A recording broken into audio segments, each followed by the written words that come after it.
that if I didn't take stock in who I was and what I wanted to become, that she was going to leave me and most likely I was going to be dead.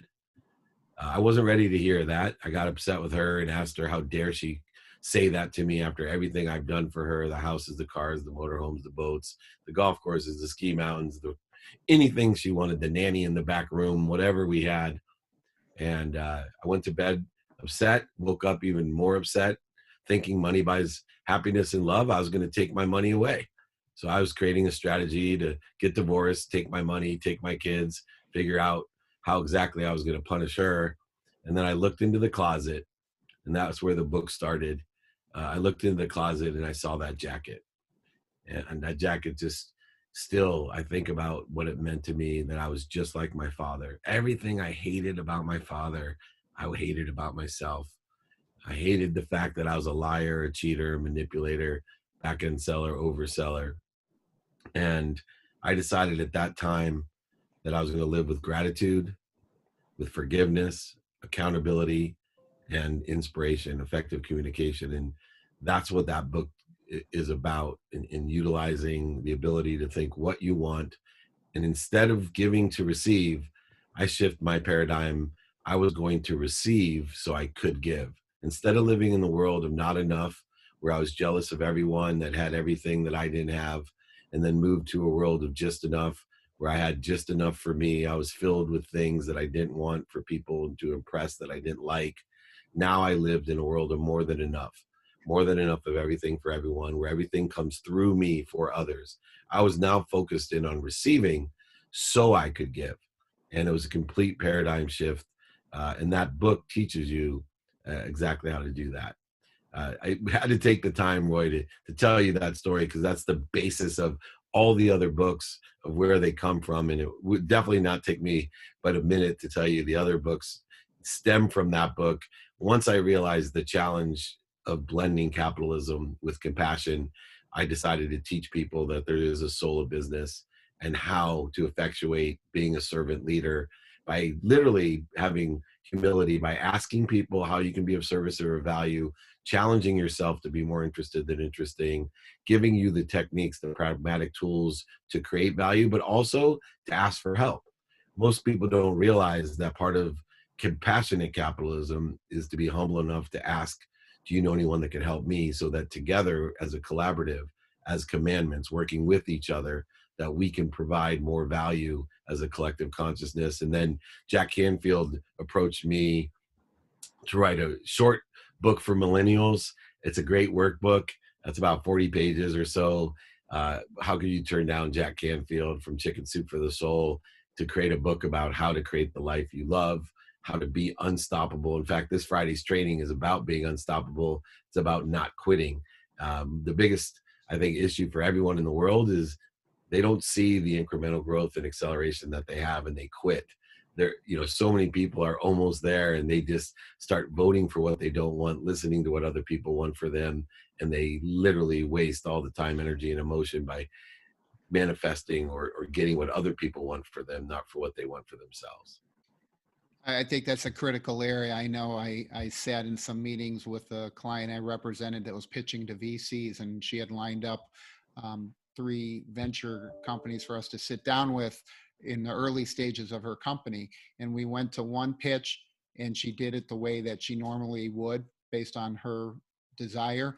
And then they gave her feedback. When we went to the second pitch, it was completely different. She had shifted the whole presentation to what the first group said, and the second group didn't like it.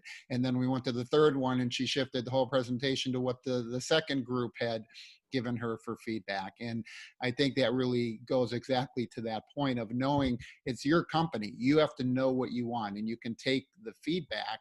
And I think one of the arts and things that you do well and is listen to other people and understand from the feedback that they give you. So, you're involved in a lot of different projects now. Tell us about some of the people that you really love working with in this space. I know you've got a variety of mentors and really high level people you work with. So for you, who are the people that give you that kind of feedback? Yeah, so Blaine Bartlett, who co-authored Compassionate Capitalism, is one of my mentors. I'm trying to surround myself with people that will tell me the truth, like my best friend, right? I always tell him, I left that golf match still crying. I was so insulted, and the football coach that I had in college who was so critical of me. These are the people you need to surround yourself. And so Blaine Bartlett is a world business coach. He tells me exactly what he thinks of the things that I'm doing. I look for mentors that sit in the situation that I want to be in. And Jack Canfield is another there, and Cynthia Kersey. On the other book are two of my mentors, both teaching me the blend of faith and money, and how this idea of receiving to give is different than giving to receive. And it's life is not about trading. It's about making room for what you want, allowing and empowering others to make room for what they want, allowing and elevating others to elevate yourself. Completely different paradigm shift. Uh, Warren Moon, the Hall of Fame quarterback, my business partner, a great mentor about neutrality. One of the greatest lessons that I've learned, why I study sleep, is that most people live the myth of Sisyphus. They spend all day pushing and this big rock to the top of the hill just to have it roll down at the at the end of the day. Learning your highest frequency, how to surround yourself with the right people, the right ideas, not going too low into ego-based consciousness, creating interference in your life, corrosion, and not going too high, but staying at neutral, like a ferocious Buddha, fighting off the ego, but being in central and neutrality in order to create efficiencies, effectiveness, and statistical success. Blessed to be on the Transformational Leadership Council with Jack Canfield, but Bob Proctor and Lisa Nichols and John Asseroff, and the list will go on and on. I believe that advice is like a handful of sand, though. You mentioned it earlier, Roy. So many people, we vote for what we don't want, especially if somebody loves us. I tell a story about my mom telling me not to take my first job out of law school, but to be a real lawyer. And she said, the internet's a fad. Don't you dare get involved in the internet. It's going to ruin your life. And I always say, gosh, just because someone loves you doesn't mean they give you good advice. So I take advice like a handful of sand. I'm grateful for everyone, including my mom, who gives me advice. My mom's my mentor, by the way, on family. She's raised 6 kids. All of them went to the Ivy League, summa cum laude. They're wonderful, fulfilled, happy people, healthy people.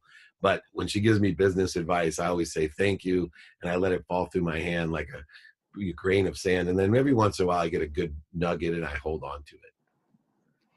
Yeah, it's really challenging in today's world when you look at all of the information that comes out at us. It's really overload. You look at all the social media channels, you look at all of the news, you look at all of the business books, and trying to sift through that.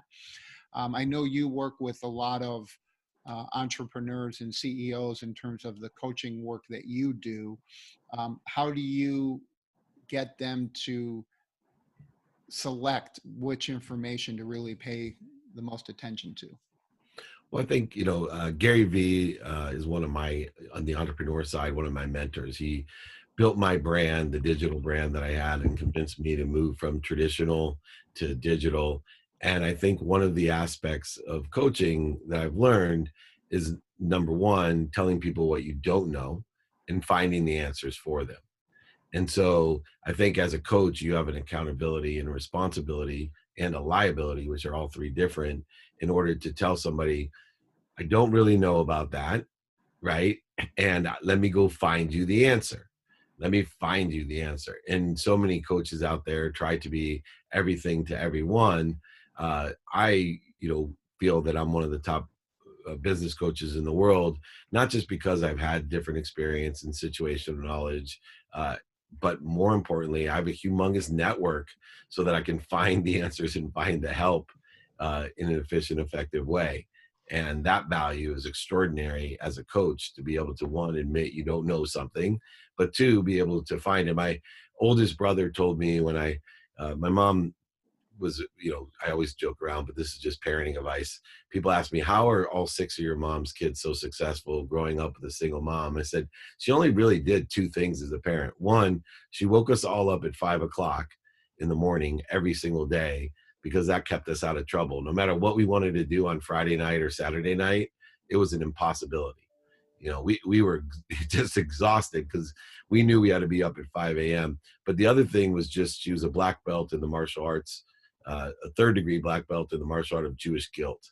And so I always say those are two great parenting tips that helped. But she always would tell me, doctor, lawyer, or failure. My initial, when I found out I couldn't be a professional football player when Christian Okoye ran me over in college, immediately decided to be a doctor. But my oldest brother was a doctor and gave me this advice. He said, be more interested than interesting. And I know that's a simple piece of advice. Most people are sitting there going, yeah, of course. But I can't tell you how many people out there are not more interested than interesting. They are not asking the questions. They're not asking the extra questions. It's just like the simple rule of do it now.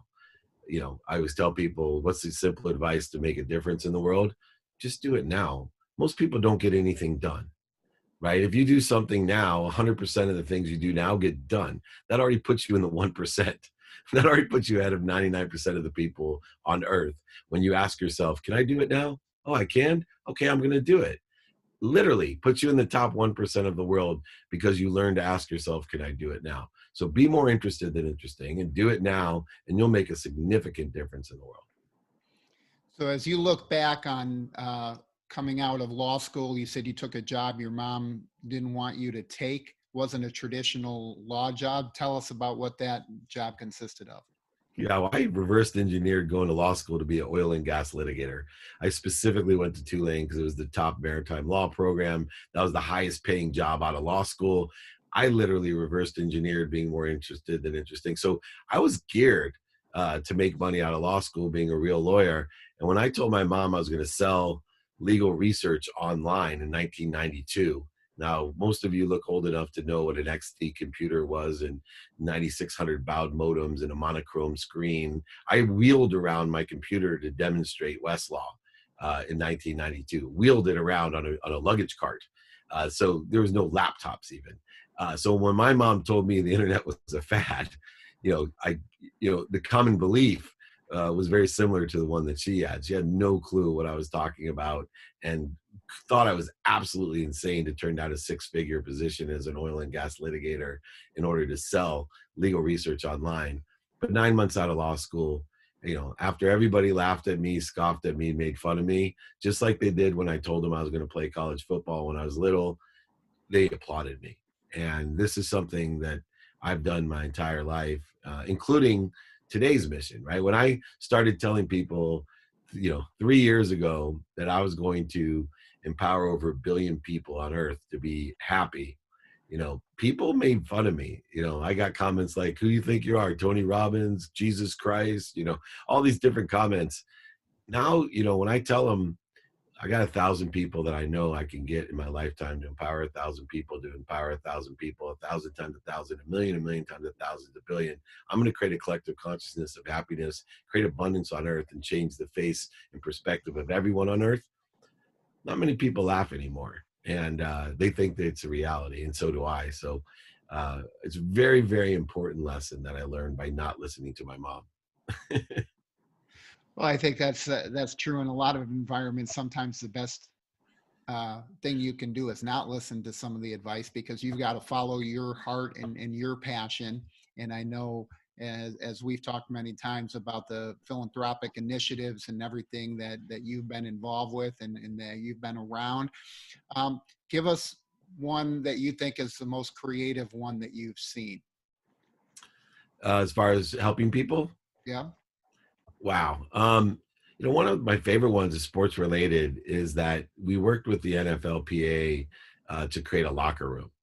And through the idea of receiving to give, we found a safe haven at the Super Bowl to create the NFLPA locker room where over 700 NFL stars could hang out, all for charity though. So what we did is we brought in all these big companies that wanted to give their stuff to those 700 NFL stars and take pictures with them, et cetera.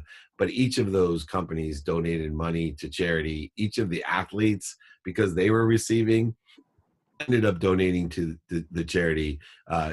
Depending, it was from St. Jude to, we had Crescent Moon Foundation scholarships for kids, but we've raised millions of dollars over the years simply by creating an environment of party, fun, hospitality at the Super Bowl, which had a practical effect of allowing the athletes to have a safe place to go.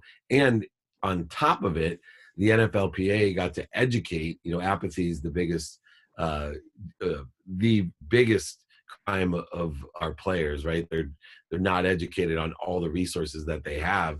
So it was a great place. Now, organically, the NFLPA was educating and empowering the athletes. Charities were raised money, companies made money, content was created abundantly, and everybody had a great time. So the main philosophy of most of the things that we do is to make a lot of money, receive a lot of money, so you can give it away, help a lot of people, and have a lot of fun, be happy. Real three simple things that I've based all business and charities I work with throughout over the last 2 decades to do those three things. I see Kayla has a question, so we'll let her jump in. Thank you. Hey, David, I love what you're doing with conscious capitalism. I was able to do some work with Bob Chapman and Rudy Tanzi out in Aspen and the stuff that they're doing. And I love your book. And my question kind of comes from my meeting with Bob and Rudy and what you're writing. And you guys seem like you link so well. But you wrote about understanding the principles of getting out of the comfort zone and getting into that learning zone and the anxiety zone. Especially in the sports world, I think there's a lot of the young, especially the younger people I work with, the Sports Philanthropy Network, they want to do more. They want the promotion. They want to go to a different team, a team that they like, but they're in their comfort zone where they're at. They have that anxiety. What would you speak to their hearts about getting out of that comfort zone to really do good in the community or for your family? I think we have a misunderstanding of pain, right? I teach toughness and telephone. I think they're two things that will make a difference. And we're learning, even this time of uncertainty, compressed uncertainty. There's always uncertainty of the future, but compressed uncertainty, that toughness and telephone are pertinent.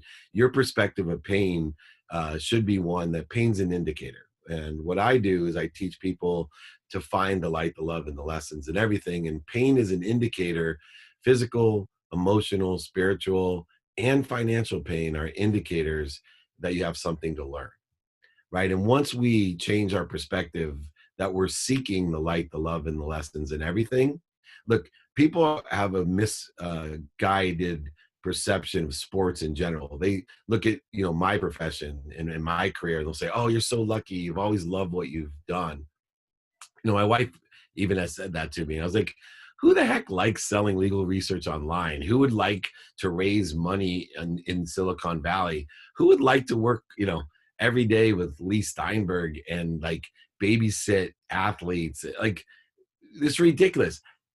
Every single activity I do, there's activity I get paid for, activity I don't get paid for. I have learned to find the light, the love, and the lessons by indicating when there's pain that there's a lesson to learn. And then I find how I can love the portion of what I'm doing. A portion of every activity I do, I don't love, but I'm in the practice of learning to love everything I do. I don't think you love what you do. You learn to love what you do by finding the light, the love, and the lessons, understanding that pain is an indicator. I tell my teenage girls all the time, I said, you get mad at the car when you put the blinker on? No. I go, do you get afraid of the car when you put the blinker on? No. Why? Well, because it's just indicating that I'm making a turn, right? A change. I'm like, yeah, right. Exactly. That's what pain is. Pain is your blinker in life. It's saying, hey, bozo, time to change directions to something better, not something worse, something better. Put you in a better position, put you on the right direction, just like the indicator in the car. And so what happens is we have to teach kids today, look, pain is not bad. I am sorry your feelings are hurt. I'm sorry that you feel pressure. I'm sorry, but this is a good thing. This is an indicator you have something to learn. And when we're learning, we're enjoying the consistent, persistent pursuit of your potential. You're going to grow, because someday your learning zone will be the size of your comfort zone. And what used to make you anxious, the Anxiety zone will be now the new size of your learning zone. And way out here will make you anxious. You will be expanding and accelerating and growing. The problem with most kids, and this is for me a big issue, is segmentation. And what happens is that our senses and our memories are terrible. So we can't decipher growth and acceleration. So we feel stuck. So we don't feel stuck when we're in the comfort zone because you're not trying to get anywhere. But people that are pursuing, what happens is they get to 25% of the way there and they can't see that they've grown and accelerated. And 99% of the people quit when they're 25% of the way there because they start voting for whatever everybody else thinks. They start voting for what they don't want. And then they end up with what they don't want and what the ordinary things that everybody else wants for them. But the 1% that moves on in half as much time, 1% of the people get to 50% of the way there. And the saddest thing is 99% of those people quit because their senses and their memory can't pick up the fact that they've grown and accelerated, and they feel stuck and they vote for what other people want and what they don't want. And the saddest thing about that is they're only half as much time from getting 100% of the way there, and then half as much time to 200 and 400 and 800. The analogy that I use is we all look old enough to at least have children or be around them. I love my children because I can't see them growing. My senses cannot pick up the fact that they're accelerating and growing. But when grandma comes over, she's like blown away, right? Or when I go to buy tennis shoes, I'm blown away. What do you mean? Whoa, in 3 weeks, you got a whole size? Wait, you look the same to me. This is exactly what happens when people are pursuing their potential. I'm stuck. Nothing's changed. Really?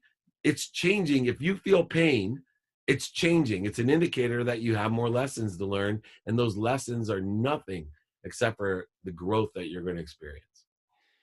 I think you raise a great point there, which is people want that immediate gratification to know that they're absolutely on the right track, right? We're used to social media. If you put something up, if I don't have 100 likes in the first hour, then my post was a failure.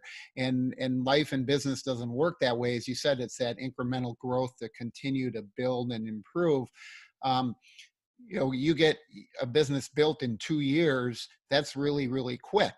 And yet you're going through, over 700 days.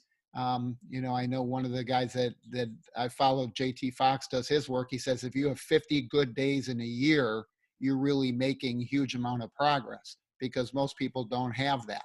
They kind of just plod along on their regular pace. And I think one of the things that touches on what Kayla brought up with the athletes is so many of them that we interact with, we see really wanting to make an impact in the community, do good things, but they're not given the tools. They haven't been given the education or the resources in terms of how they can make that impact. So as a community, as a network, what can we do to help educate those athletes and nurture them exactly in the spirit of what you're talking of? That athlete's got the ability to influence thousands and thousands of people.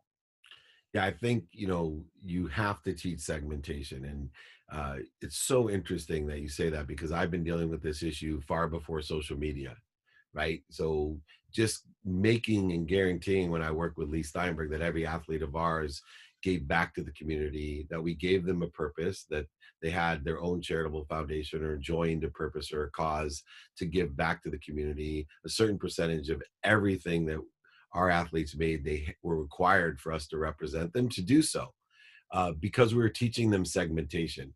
Part of the reason that I'm one of the more popular older people on Instagram is because I understand segmentation. When I started 3 Super Bowls ago, I sat down with Gary Vaynerchuk. He was starting a sports agency. He needed my help. I was smart enough to ask him for his help.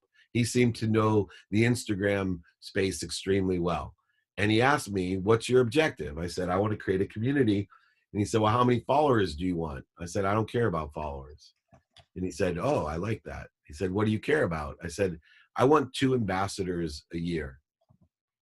He said, well, ambassador, what's an ambassador? I said, 2 people that will tell 2 people that my stuff is good, and that they're going to create an ambassador and tell 2 people. Every year, I want 2 people like that. He said, really? I said, yeah, I'm 50 years old. By the time I'm 70, in 20 segments, I'm going to have 2 million people a year telling 2 million people, telling 2 million people, and growing and doubling every year. I'll be the most popular person in 70-year-old on all of the internet in 20 years, 2 people at a time, like Noah. And he said, man, I love that. He said, you really get what's going on. That's exactly what we should be teaching our athletes. We should be teaching them segmentation and connecting the dots backwards, like Steve Jobs teaches us. Look, take in the small, I tell my athletes still today, take the smallest increment that you know, one that you can't even perceive, and then double it 20 times. Take a millimeter, double it 20 times, and watch how much farther you are than anybody else. And what happens is, don't forget acceleration. So if you're doing things right, enjoying the consistent, persistent pursuit of your potential, and it's 20 years is a segment is a year, what really happens is it may double every year, but usually what happens is it doubles in a year. So you go from 2 to 4, then it takes 11 months to double the next time, 10 months the next time, 9 months the next time, 8 months, all the way down to pretty soon you're on days, hours, minutes, and moments. All of a sudden you're doubling 2 people every moment. And that's where it goes. So just because your segmentation is set at years at first, you're managing the expectations about acceleration and growth by enjoying the consistent, persistent pursuit of your potential. Most of these people are attaching their emotions to an outcome. It's not, there's a pipeline example I give the athlete. I said, look, here's what you think you're doing. You think that what you want is at the end of the pipe, a pipeline, and you don't know how long the pipeline is. So you're digging through the pipeline with all your effort, all the things they taught you about sports, doing your best, giving it all of this free will, and you're digging and digging, and guess what? You're going to quit. And it's like that lady that was swimming the English Channel when there was all that fog, and she finally quit and went on the boat. And when the fog cleared, she was a half a mile from the shore. She almost had made it. This is what so many people do. I tell them, look, what you want's at the end of this pipeline. Your job is to clear the interference and corrosion out of the way so it comes to you, right? That it comes to you. You still have to be aggressive. You have to have free will. You have to put in the law of Goya, get off your ass and work towards it, the stuff that you learned on the sports field, but you're not going to it. You're allowing it to come to you. And it's going to come much faster with that perspective. So it's interesting. You talked about Gary Vee and starting to work with him and Instagram and how you grew that following there. And I know you've got a huge following on LinkedIn as well. Gary Vee's latest vision is the importance of TikTok and how that's going to take over the social media space. How do you see that working for athletes and people in the sports nonprofit areas? Yeah, I think, TikTok is hiring a ton of people. They're trying to shift from the failure of Vine and Musical.ly into more content like Gary and myself, all the people like that are on YouTube, because that's where they know they'll have sustainable growth with the amount of money and followers that they have. It's not going to just be, dancing bears that are going to entertain people. So I think understanding TikTok and understanding where they want to go is more important than where they are. I'll give you an example of why. One of our close friends looks like one of the biggest influencers on TikTok, that Charlie D'Amelio girl, whatever. Anyway, she looks just like her. So a few weeks ago, we said, hey, do a video on TikTok. She has like 3 million followers in a few weeks because she looks like that girl, and the biometrics of TikTok pick her up and allow her to have more followers. That's a follower. That's worth bubka in the long run. In the short run, eyeballs are worth something. Brands will pay you to go ahead and wear their lipstick and put their jewelry on, and they'll give you a little bit of cash to do so, right? But in the long run, it's not going to last. What's going to last is content that motivates and or inspires, right? Motivate gets you up. I always joke around with Gary. I said, we're a perfect complement because you're one of the greatest motivators I've ever met. You will get people up. You will get them back up, but I'll get them there. I'm an inspirational person. I'll get you there. I'll talk you through the enjoyment of the consistent, persistent, every single day pursuit of your potential with pragmatic advice and, a lot of situational knowledge, which is another word for dummy tax. But Gary will get you up, right? You need motivators and people who inspire. And I think that's where TikTok's going. And that's what athletes can do, is build a community a community by motivating and inspiring other people and allowing them to do good. So, Dave, we're going to use our sports philanthropy superpowers here, and we're going to appoint you as a commissioner of one of the sports. So, what sport would you choose? Oh my gosh. But I am just such a football guy. I mean, look at the firm that I ran. Look who my business partner is. I played college football myself. When I say that, please note that I was an average Division III college football player, which is still one of the closest to my potential that I'll ever get because I have no talent. Um, by far, if I could be a commissioner of any league, it'd be the NFL. And so now, in that capacity, you have full control. You've kicked Roger out of his office, and tell us what your first move is going to be. What rule change would you like to see for the game? You know, I personally, if the rule change would be kids come for free. And so, this probably could be instituted and all. I just think that, Gary came up with this idea to Tillman Fertitta. I wrote a fourth book called Game Time Decision Making that's behind me. It was a #1 new release. Tillman Fertitta wrote my forward, and Gary came up with this great advice to Tillman. He said, forget all your marketing dollars. Send Rocket jerseys to every 6-year-old in Houston. That's what I would do with my money. And what I would do if I was in charge of the NFL is I would give free access to the games for kids. Free access. I give them come to the games. I'd have sections filled up. No stadium would go empty. The parents would have to pay, at least one parent to be there with the kids, but every kid comes in for free. And they have free access to all the game Sunday ticket. I want the kids, they get free access to the fantasy. Everything I could, I'd give for free. If I could give them free jerseys, I'd give them free jerseys as well of their favorite player. And I will tell you, because I'm a segmentation guy, watch what the NFL looks like worldwide in 20 years when you give everything for free to the kids. Well, I think that's a great point in terms of getting people to have that experience early. There's no question that that's one of the most empowering things. Most of us remember one of the first sporting events that we were ever taken to, or at least the first big sporting event we were taken to. As we sit here in the COVID-19 crisis, that's one of the questions I put out to everybody is, what is the first major event that is going to have fans? Oh, it may be the Masters in November.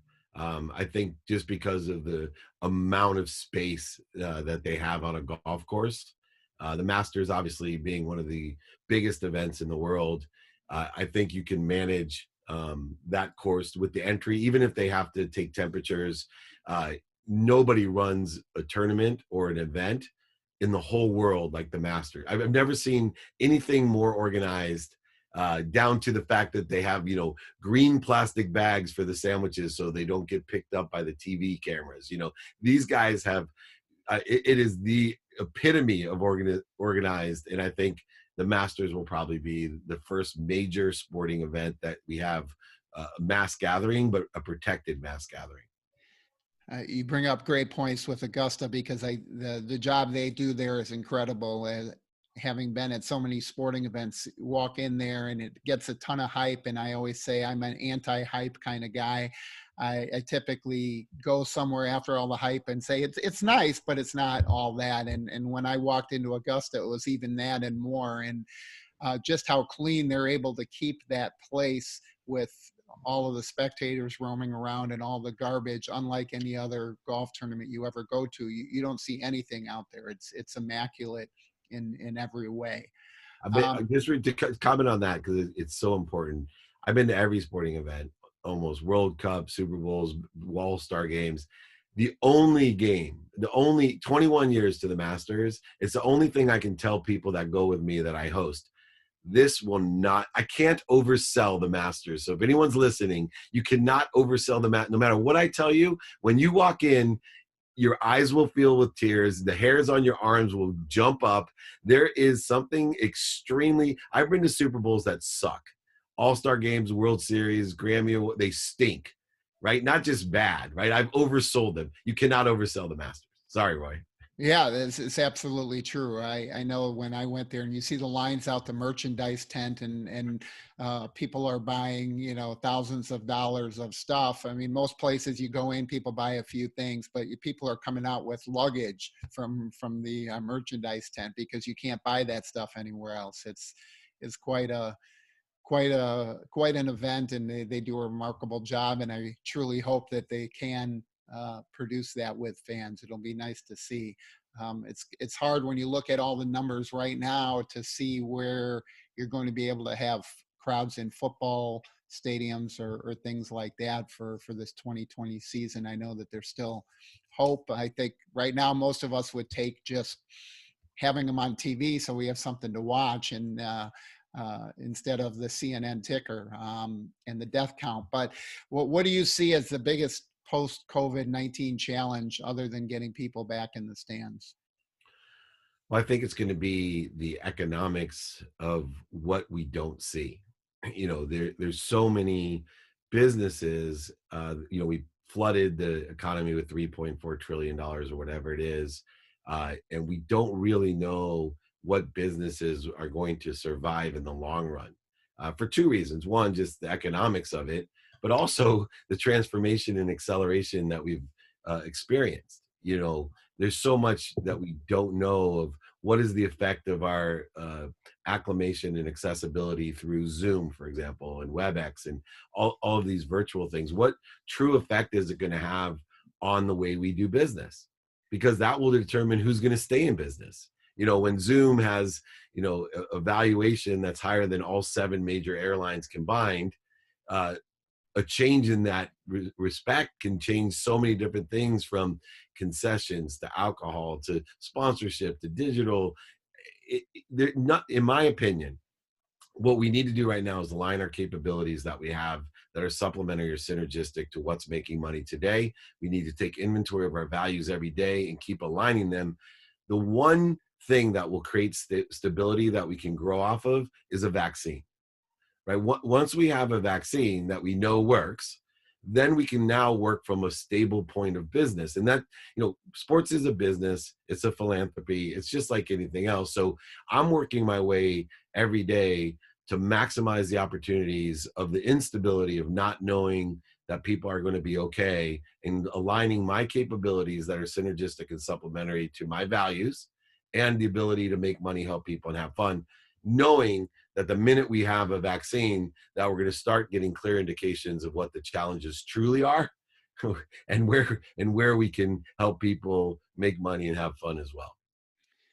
So, Dave, I know you've given so much to us today. You give every week with your Friday sessions, and I know those were posted in the chat, and we'll put them up on our site as well. From your books, all of the things you do for so many people. What I want to ask you now is, how can we help you? How can we as a network do things that help you? There's really only one thing. I'm very focused and clear after 20 years of training people for free. For me, I have a great system to empower people to be happy. And happiness is defined for me to make a lot of money so you can help a lot of people and have a lot of fun. You cannot be poor enough to make people rich, but you can be rich enough to make people rich. You can be rich enough to help millions of people. So the best thing the network can do for me is please have more people. I won't sell at it. It's simply to empower them to be happy. The more people we can get to my trainings on Friday, especially now that we do it virtually, I'm seeing unbelievable responses. Thousands and thousands of people are watching in person. They're watching replays. They're downloading the podcast with it. So please, everybody in your network, help me help people make money, help people and have fun and be happy, create abundance in this world. I think truly that collective consciousness will change the world. So I only have one ask. Please invite your friends, your family, associates, attend every Friday or watch the replays. I do it at 11 a.m. on Fridays, Pacific, 2 p.m. Eastern. That's the only ask I'm going to probably have for the next 2 decades. So please help me.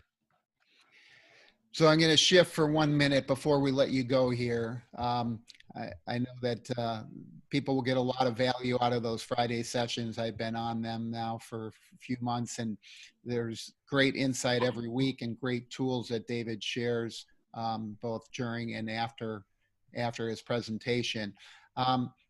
the NCAA has been an ongoing thorn in the side of college sports in many ways, in terms of the growth, in terms of the antiquated definition of amateur status and everything.